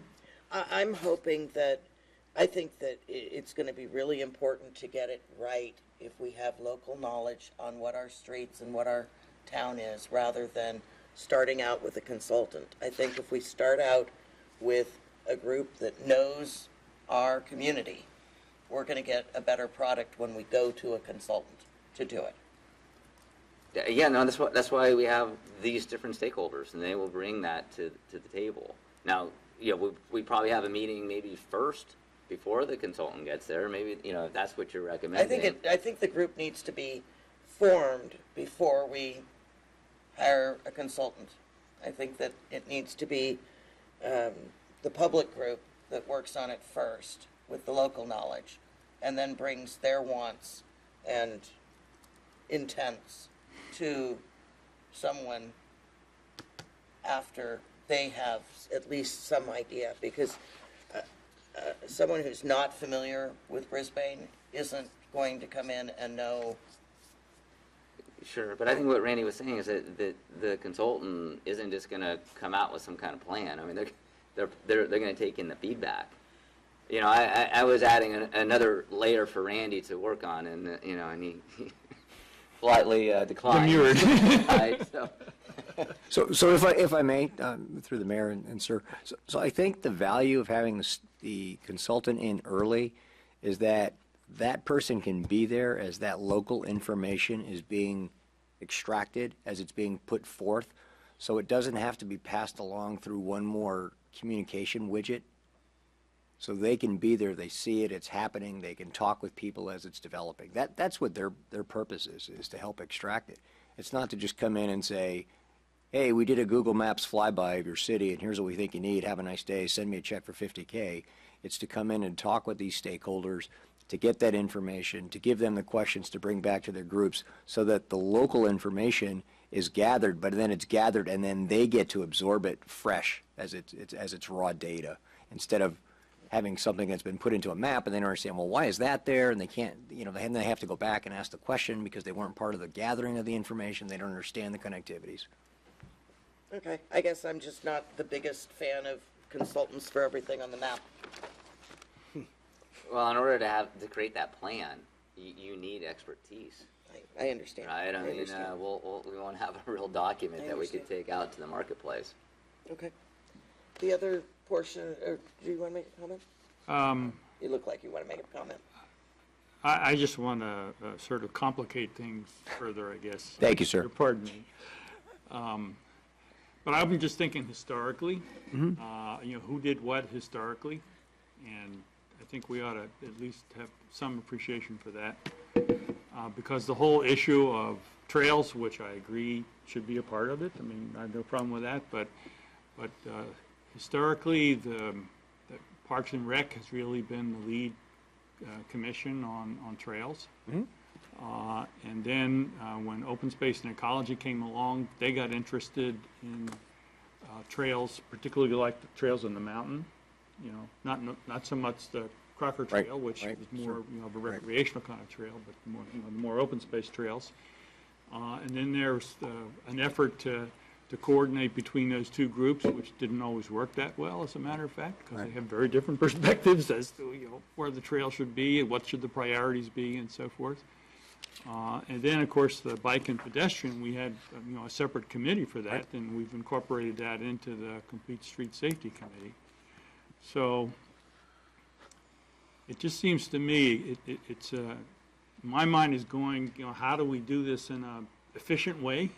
That's what I'm thinking about. 'Cause Right. I agree with the outcome and what we're trying to achieve. It's just how do you get there? And it may be that it makes sense to have some, at least initially, some specialization, which at some point need to be brought together, of course. But if the, Complete Streets, sort of specializes in the bicycle and the in-town pedestrian sidewalk kind of stuff. Right. And Parks and Rec can particularly focus on, what they consider recreation trails and so forth, and then open space can, where they start, in other words. Right. Oh, no, they're very complementary uses. Yeah. I mean, I hear exactly what you're That's saying. what I'm trying, but they, Right. but I'm trying to think, how do we get all this, going? Right. In a way which sort of respects, the traditional responsibilities of these different committees and commissions, and then, bring them together in this more combined way, because ultimately you want to come out with a map that's got all of it on it. And- Maybe the consultant needs to meet with each of those groups instead of just preparing questions. I'm sorry to Yeah. interrupt Yeah, you, but I'm- I was thinking. that's kind of what I'm running could- my mind. Maybe that's what they ought to How do we is get go in and make a efficiently to presentation, happen, Yeah, yeah.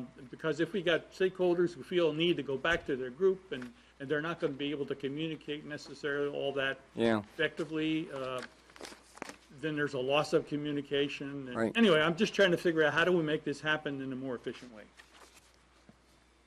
That's all. Yes, sir. And I actually, as I was starting to think my way through that, I think that may be better, that we'll make a requirement for the consultant to go to each of these committees to help them to facilitate gathering that information out. But then when it comes down to having to consolidate it, then it seems to make more sense to have it at a stakeholder group. Yes. Okay. Right, exactly. Right. That's very helpful. Let's do that. And if I could just make one more comment. So with respect to the bike plan, Yes, ma'am. when you mentioned Class 2 bikeways on Valley Drive, Mission Blue, and Guadalupe Canyon Parkway, I'd like to also make sure that we include the roads throughout Crocker Park, like I think it's at West Hill Drive, and connecting the ridge. I know I've gone down Mission Blue and then made that right on Monarch, and there's no bike lanes, so I would include Monarch, and also coming up Silver Spot if anybody, basically throughout to connect the ridge to Central Brisbane and make sure people could, if they want to bike throughout Crocker Park. Yes, ma'am. That's considered in there when Okay. we talk about gathering origins and destinations. Okay. I didn't spell it out, but thanks All for right. making it clear for me. So, as far as the fiscal impact, I don't believe this should be used from sources of funding from the sale of the bakery land. I think that's not the intent, I don't think that was the council's, my interpretation of the intent for the proceeds of that sale. So you think we should get it out of the general fund then? Well, if it's, if we're gonna spend it on that, then, or spend the money and approve it, then I don't think it would, I think it'd come out of the general fund. And I really think it's more appropriate at this time of year to make it go through the budget and actually budget it. Well, to me, it doesn't matter where it comes from. You could put the money from the sale into the general fund and then take it out that way. Right? To me, it seems appropriate to do it. But I think we should do it now. We're ready to do it. I don't see why we should delay it. And Randy seems to be chomping at the bit a little bit there. So I think we should just do it. If we're going to do it, why wait until you budget it in the budget process when you can just do it now? We have the power to do that, and why not just do it? So let's just do it. So I think kind of the question there is, Cliff made an assumption which I'd like to hear whether it's true or not, that, you're chomping at the bit and ready to go. If that's the case, if you're right about that, then I would agree with him, but I don't really know what your staff situation is, and because I think this is something that we should start, and And I agree that with Terry, that I think we kind of had a different sense of where that money would go. This may or may not fit that in some people's minds, so, why create that issue when we don't have to? But we certainly could get it from the general fund. I think if I were to assign priorities of work outside of my routine items right now, the library architect selection would be first, and then the bike ped master plan RFP development would be second. Right. So I am chomping at the bit for both of those, but I would, one at a time, would attack them. Okay, so are we talking about something that needs to be done? I mean, you'll be coming back to us with a, more specific proposal after the conversation tonight. Yes, correct. And then I think at that point, you can tell us, okay, I'm ready to go, Yeah.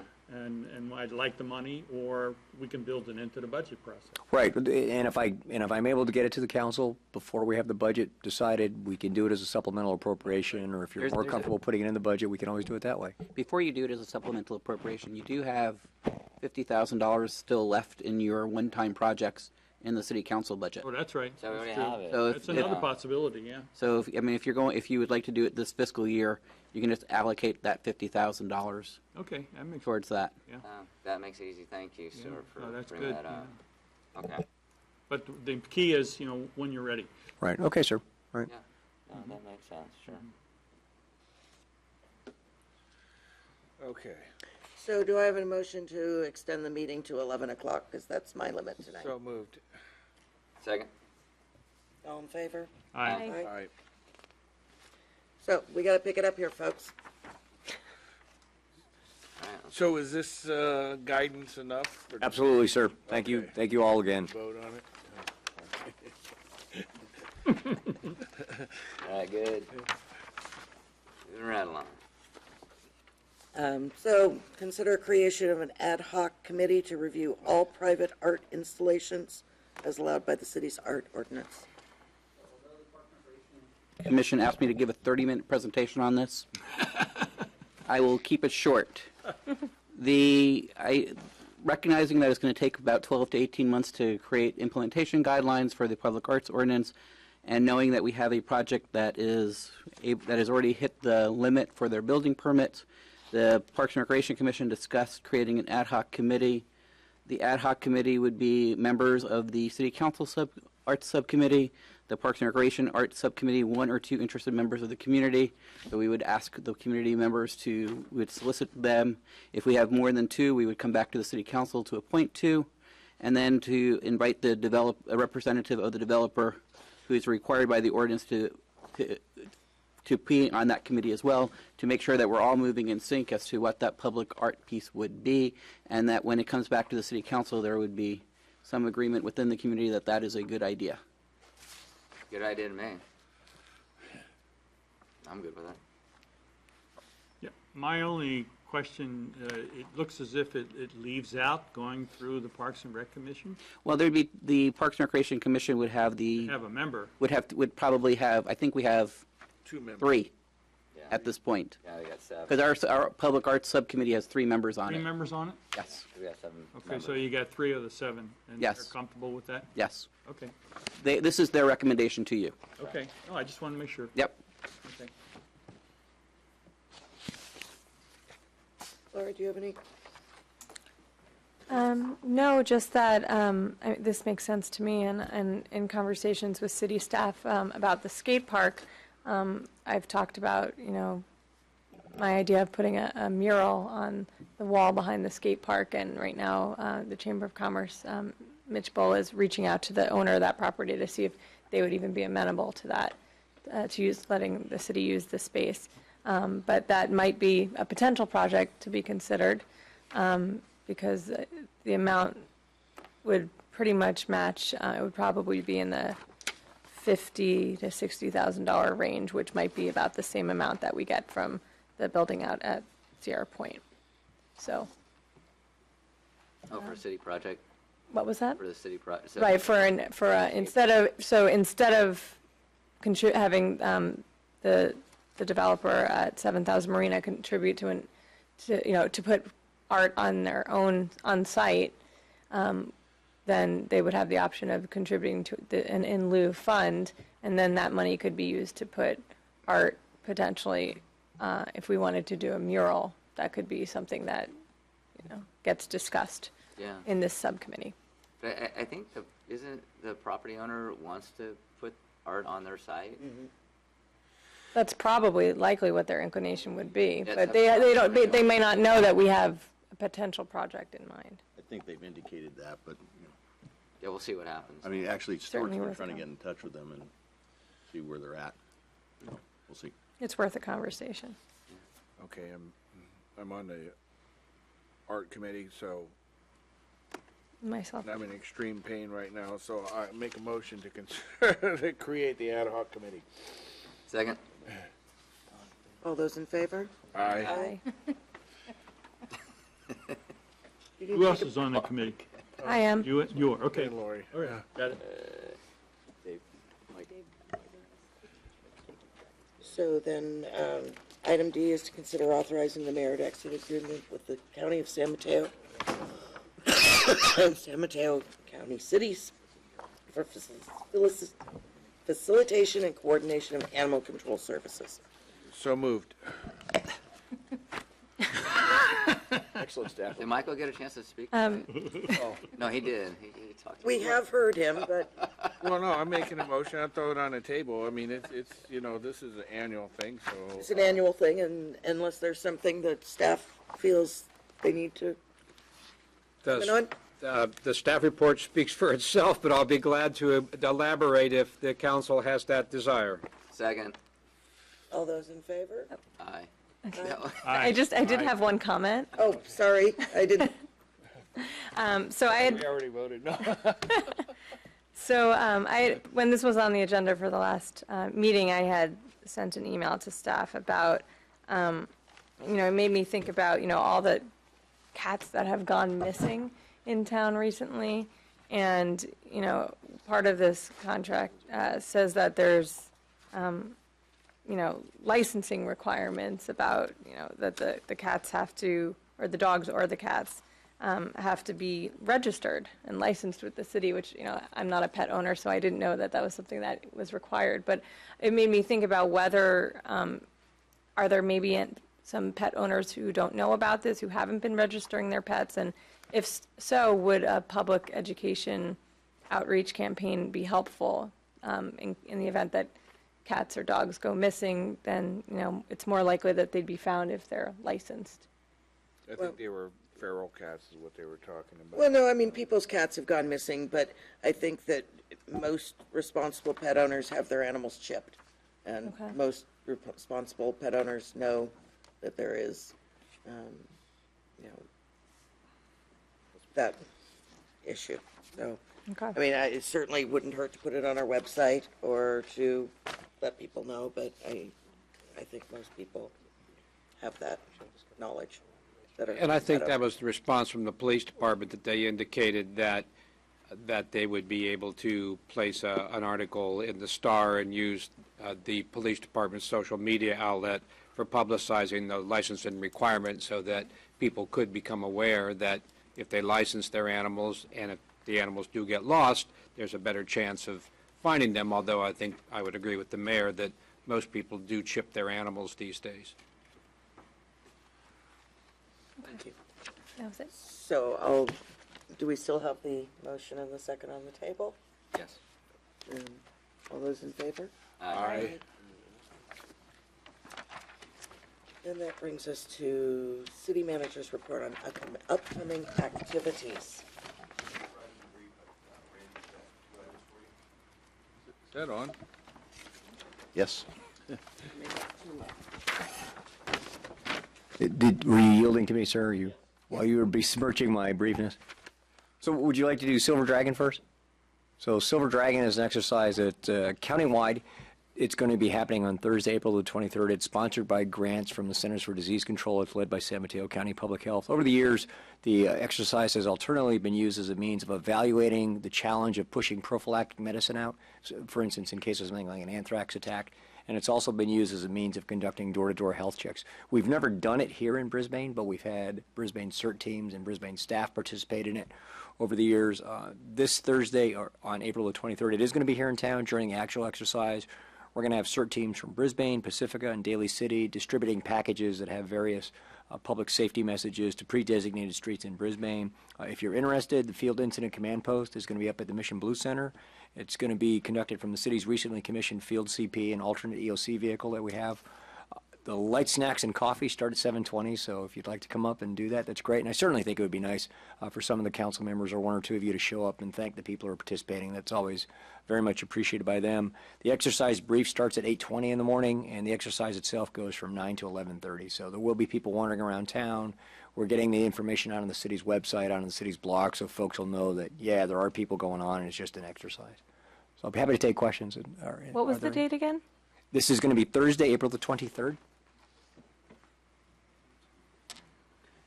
No further questions? And where's it going to be held, Randy? Mission Blue, sir. That's where the field command post will be. Okay. But from what I understand, it's basically a safety drill that they try to contact every person in a particular neighborhood or city or area, and do it all en masse within a matter of a couple hours. Right. It's actually a really important exercise for the county health department because it gives them a sense of the challenges of coordinating and organizing this and validating how long does it actually take to distribute whatever it is you want to distribute and get it out on the ground. It's so critical because we do these exercises so often that are tabletop exercises and they're blackboard exercises, and it's all wonderful, and we write the victory song at the end of the day, but we never actually have people on the ground doing the work that needs to be done. And when you do that, it throws all sorts of hiccups and wrenches into it. You know, one year we lost one of the volunteers off the radio for a while, and we're like, oh my God, where's this person? Well, it turned out what had happened was it was raining. So he was knocking on a door and putting the information up, and the resident said, hey, what are you doing out here? So well, I'm doing this. God, you look miserable. Come on inside and have a cup of coffee. And so all of a sudden he's out of radio range. But those sorts of things happen in the real world, and you don't get to test them until you have real people on real streets doing it. So it's really quite critical. Great, and that'll be on our website. Yes, ma'am, absolutely. Great. Absolutely. Thank you. And you had another. Water. The governor's recent pronouncement, and I'm sorry, but I kind of think I need to digress just for a moment to kind of help folks because we're getting a lot of confused phone calls from the public, and part of it is I think what happens is that folks aren't really familiar that there are at least 3 ways that things can become law in the state of California. Most people are really familiar with the traditional way, if you will, where somewhere in the legislature, either in the Assembly or the Senate, somebody comes up with a bill and the 2 houses get together and they think it's a great idea and they send it to the governor. The governor puts his veto pen aside and says that's fabulous. He signs it after the waiting period, it goes into law. So those are the things that we all know. Those are the California Vehicle Code, the Government Code, the Public Contract Code.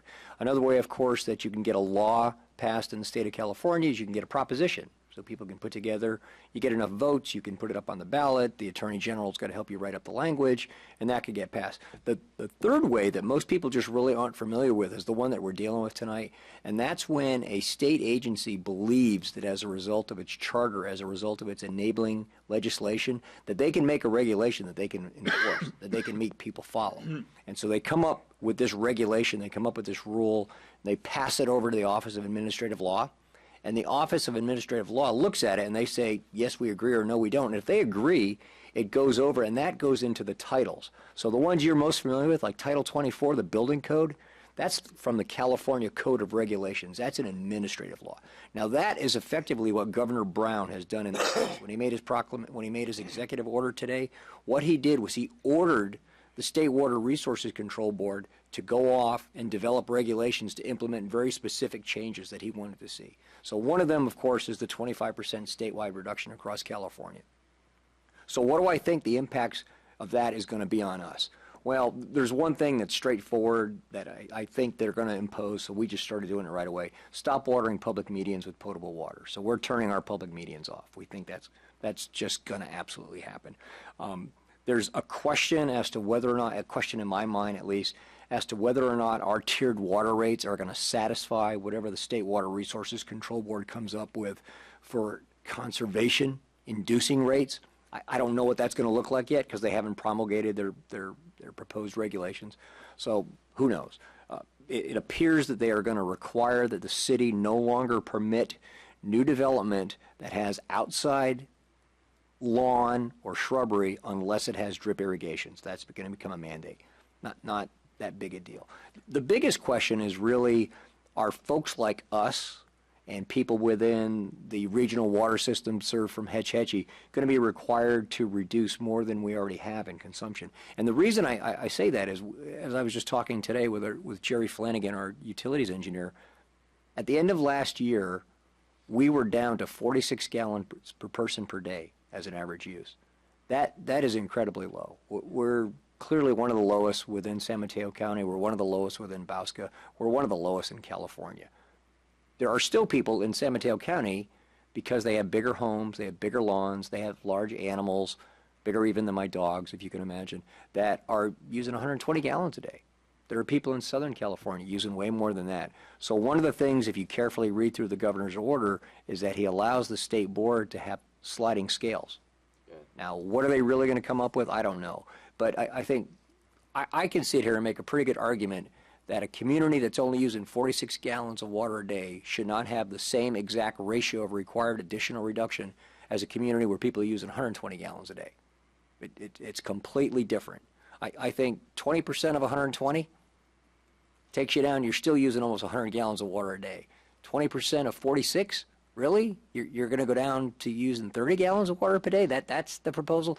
It doesn't make sense, but not everything that comes out of the state board necessarily makes sense, because it's just, I mean, they're having to deal with nearly 558 counties, and their regulations do oftentimes end up being one size fits all. So we're waiting on that. We're not quite sure what's going to happen, but I suppose the takeaway is a couple of things. Number one, we are still in a drought. We still have drought regulations imposed. We ask people to continue to save within the water system and within the water shed that we get our drinking water from. We're in pretty good shape if we continue to save. If we continue to save, there's going to be water available for the next couple of years, but we've got to do it because nobody knows when this drought is going to end. So that's an important takeaway. And if we keep moving forward on that, we'll be fine. The only other thing that staff is really doing is on the side. We're really starting to examine some of those lawn be gone type programs and some of those lawn be gone rebates. We think that's the next step to ratchet it down. We've already restricted landscape irrigation to 2 times a week, and we think it may be time to start trying to kill some of these lawns, and so we're trying to look to see what sort of grant funding and assistance there is for that. Happy to take questions. So you said the landscape irrigation is now restricted. Does that include city-owned property as Yes, ma'am. well? Yes, ma'am. Okay, and what about the HOAs? Because I was actually just speaking with my husband, and he's on the board of Landmark, and he's hoping to push for our HOA to allow the lawns to go brown, but there's some resistance potentially from other board members. I'm wondering what authority, if any, does the city have over HOA properties? 100%. Okay, and In fact, the state has already dictated that no HOA may impose a regulation that requires homeowners to keep within their HOA boundaries to keep their homes, the lawn green. Oh, okay. That's already state law.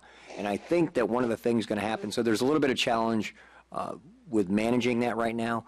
But, and again, this is, Jerry and I were just discussing how we're going to do this morning, and there's some conversation about trying to come up with a countywide perspective.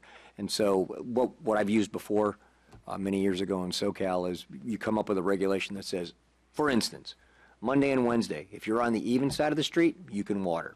Tuesday and Thursday, if you're on the odd side of the street, you can water. No other day to water. And the reason you do that is because then if you've got people who are checking, if you've got your water conservation coordinators, your enforcement people checking, they can drive down the street and real easily see odd side, even side. What day is it? You should be watering, you shouldn't.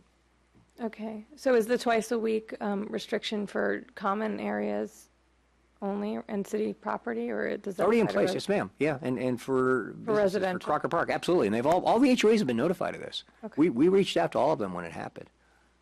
But for private properties? Yes, ma'am. Okay. It's all irrigation. Okay. I have a question.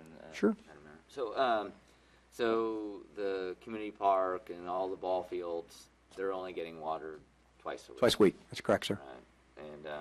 And we're already seeing the results of that. It's starting to brown. Right. If we water twice a week, will that at least keep the lawn alive until the rains come, hopefully? They're going to be browner. They're going to be browner. It's just But it won't. The twice a week won't kill the I I can't. mean, guarantee- I know you're not along. I can't guarantee it. I mean, if the weather gets really, really miserably hot, no. They will probably brown up and die. And we may go, I mean, you remember the droughts of the 70s where, Santa Barbara was famous for inventing that green paint that you could roll onto your lawns. That's what people were doing. And if it gets to the point, and we're not there yet, but clearly, right, if we have to make a decision between do you water grass or do you water people? You're going to water people, right? People have to drink. Grass can die, grass can be replaced, people not so easily. And that's what we're coming down to. And part of the challenge we come down That to. isn't where I was going with that. No, but part of the challenge we have, sir, I was going a little Soylent Green on there, right? I went a little too far. Yeah, but part of the challenge we have too is that because we've had all these changes in the plumbing code already, and because particularly in Brisbane, we've already done all the water conservation ordinances. Our demand is pretty inelastic now. Yeah. This is the common story I have. If you have a fully LEED platinum building, and you've got waterless urinals, and you've got the lowest flush toilets, and you tell that building, well, now you have to reduce your water use. How do they do that? What do you do? You bring in a gallon of water from home to make coffee? Because that's the only thing you can reduce. It becomes very, very challenging. So we're getting restricted pretty good, and it's a little frustrating because you look at other entities where people are using a lot of water. You're like, really, guys? That's the best you can do? And we're a third of your use? Come When on. the details come out, that there is accommodations for, I sure hope so. in buildings that have already, reduced their water use significantly in the past. So, all right, thanks, Randy. Sure.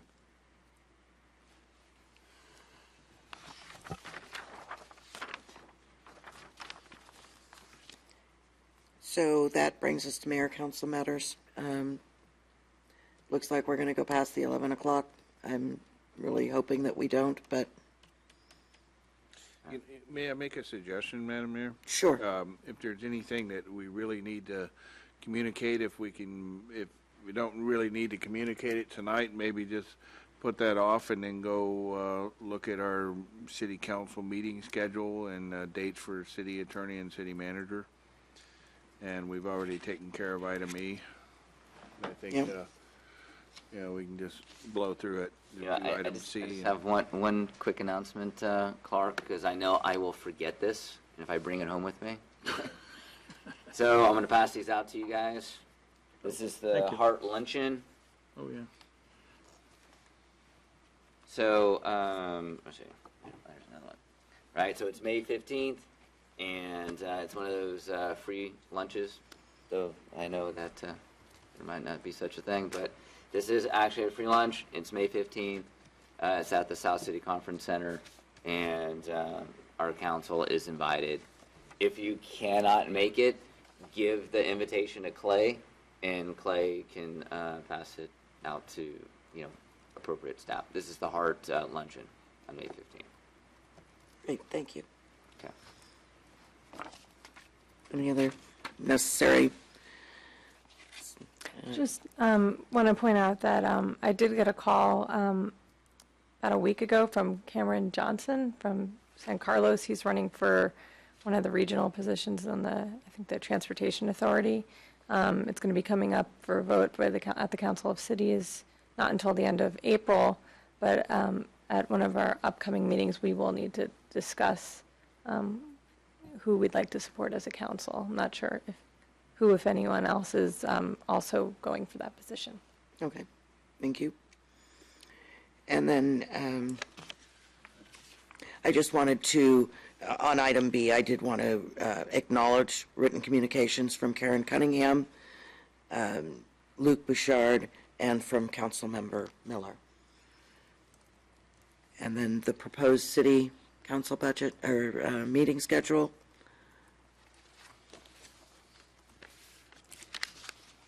I'm good with it. Is it really the case we're having back-to-back Monday and Tuesday meetings on Well, it's June budget- 8th and 9th? It's the budget schedule, so it's there for your consideration. But you need that many meetings on those. You need the 8th and the 9th. It's not one or the other. Most likely, I would think we're going to need 2 nights, for sure. Right. I mean, normally what we do is I do an overview, which takes, half an hour, half an hour to an hour or so, and then each of the departments makes a presentation. So normally what we would do is we'd have a couple of the longer departments on that first night, and maybe a couple of shorter ones, and then you need the second night, just because it takes a long time to go through police, fire, public works. So it's Okay.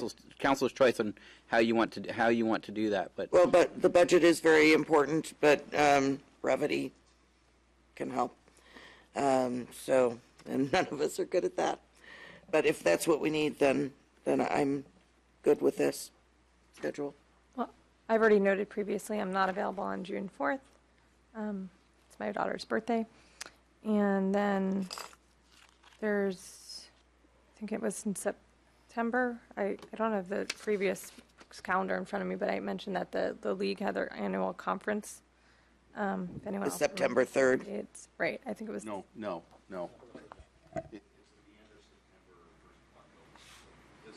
Oh, is this schedule different than the one that was at the last meeting? Right. Oh, okay. Okay, I didn't realize you revised the list. I haven't reviewed it since then, so do you know what the changes were since the last list? Because I didn't realize it had changed. At the last one, you had June 4th as a budget hearing, but we removed that because you were not going to be able to be available. Okay. And then there was a meeting on October 1st, which was during the league meeting. I'm sorry, Sherry. No. Yeah. Thank you. Okay, so the October 1st conflict has been removed. Right. Okay.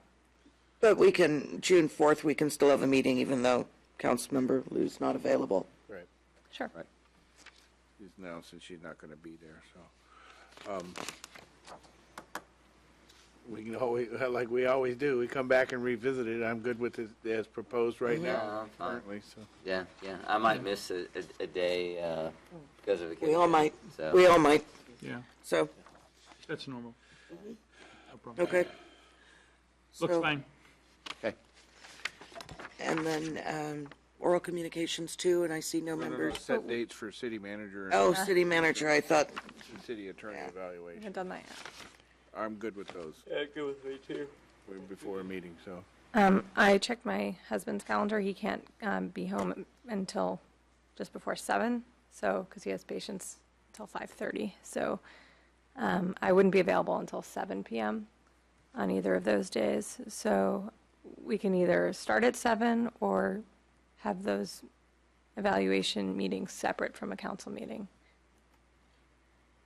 No, we've done 7 for a closed session and then started the council meeting at 8. So I would be fine with doing something like that. Bring your kids, Cherry'd be more than happy to babysit them.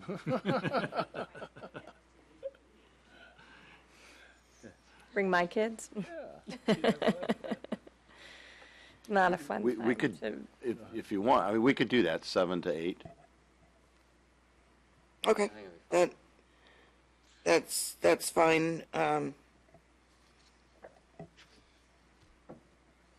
It just means we need to shorten our agenda for those meetings if we're not starting till 8.